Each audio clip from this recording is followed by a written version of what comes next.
Sir మహిళల గురించి మీరు మాట్లాడతారా?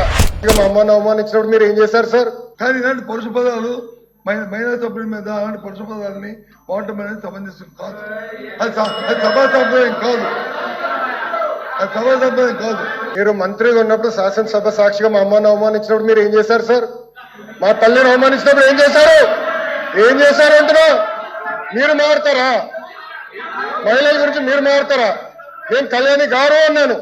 నాకు ఆ మహిళలు గౌరవిస్తే మా అమ్మ నాకు నేర్పించింది సార్. మీ నాయకుడికి నేర్పించలేదేమో, నాకు నేర్పించారు. మహిళలు ఎట్లా గౌరవించాలో నాకు తెలుసు సార్. శాసనసభ సాక్షిగా మా తల్లిని అవమానించారు. కావాలంటే video will play it now.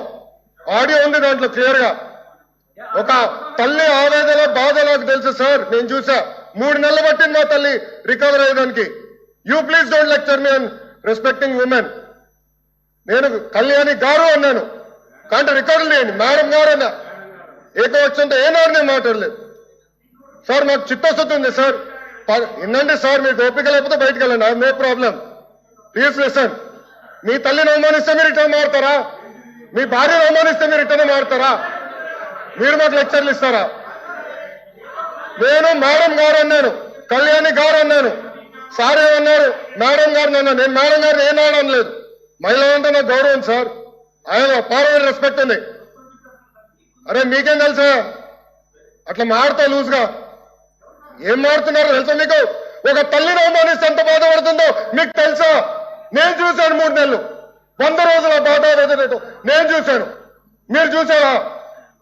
ఒక మహిళ అవమానిస్తే, శాసనసభ సాక్షి అవమానిస్తే ఎంత కుమిలిపోయిందో నేను చూశాను. మీరున్నారా? మాట్లాడచ్చు మీ తల్లి గురించి మాట్లాడతారా? ఈరోజు ఇదే మీకు నేర్పించింది మీ ఇంట్లో. ఈ రోజు కూడా మీ కార్యకర్తలు ఏం చేస్తున్నారండి? మా మహిళలు వ్యతిరేకంగా పోస్టులు పెడతారా? మా మహిళలకి ఇచ్చి వచ్చే విధంగా పోస్ట్ పెడతారా? పొరపాటున మా ఒక్క కార్యకర్త భారతిరెడ్డి గారి వ్యతిరేకంగా పోస్ట్ పెడితే జైలుకు పంపించిన ఘనత తెలుగుదేశం పార్టీది. అది మాకున్న చిత్తశుద్ధి. మీలో కాదు. మహిళలు తిడితే ఆనందపడితే వ్యక్తులు మేము కానే కాదు. ఆ రోజు మంత్రిగా ఉన్నాడు ఈయన. నుంచిన ఆ రోజు చెప్పాల్సి సార్. వీడియో నా దగ్గర ఉంది. I'm ready. డిబేట్ చేద్దాం. అరే చైర్మన్ గారి టేబుల్ పైకి వెళ్ళారు సార్. మీరు మారుతారు. ఇదే టేబుల్ మీద నుంచున్నాడు ఒక మంత్రి. ఈయన ఆయన కూర్చుంటున్న టేబుల్ మీద నుంచున్నాడు. కావాలంటే పర్మిషన్ ఇవ్వమని చేరు విజువల్స్ చూపిద్దాం. మీరు గౌరవం గురించి మాట్లాడతారు. మా పైన మహిళలు నేను అవమానించానంటారు. మీరు ఏమిన్నారో నా దేవుడికే తెలియాలా. నేను చాలా క్లారిటీగా చెప్పాను. మహిళలు అంటే నాకు గౌరవం. ఏదంటే అది మాట్లాడడానికి నేను లేదు. నేను సూటిగా మిమ్మల్ని ప్రశ్నిస్తున్నా. మీరు రెజల్యూషన్ కి కేంద్రంలో ఉన్న నరేంద్ర మోడీ గారికి పెట్టిన రెజల్యూషన్, ఆయన థ్యాంక్ యూ చెప్తున్నా, పెట్టిన రెజల్యూషన్ ఆమోదిస్తున్నారు లేదా మీరు చెప్పండి.